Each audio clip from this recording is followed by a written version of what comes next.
Good afternoon everyone, it's Scott here at Kernow Physio. Hope everyone's doing really well and everyone's going out this evening to see all the bonfires and firework displays in your local area. So this afternoon we're going to talk about plantar fasciitis, the myths surrounding it and how we tackle it. Well, first thing is you've got to think, how old is the patient? Now, between the ages of 40 and 60, your risk of plantar fasciitis massively increases, just to do with hormones and connective tissue change in your body. So factor that in when you're doing a diagnosis. Environmental factors, so shoe selection is also another big point of interest that I look at when I'm diagnosing plantar fasciitis.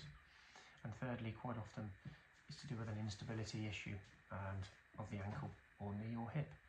So never neglect looking at the individual as a whole biomechanically, really breaking down how they're moving, what muscles are they recruiting, and why is it hurting in the first place. How do we treat it?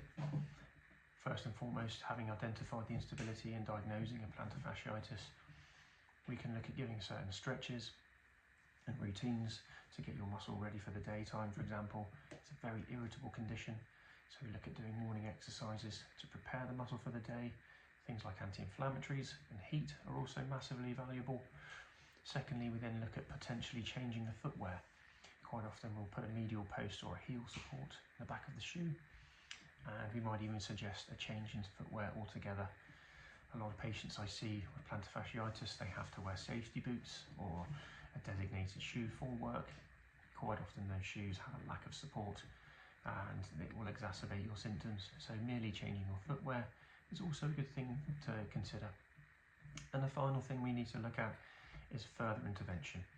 Sometimes I will administer some shockwave treatment. Again, if you look at evidence-based practice, shockwave is a very valuable tool in allowing the patient to get over their quite often chronic injury. So we can give up to 2 sessions of shockwave according to NICE guidelines, to significantly improve the chances of the patient getting over this horrendous condition, because it can be really debilitating.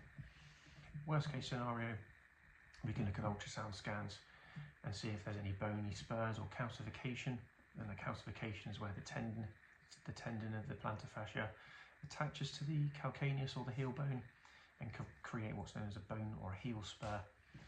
Sometimes intervention or surgery can be, an option there.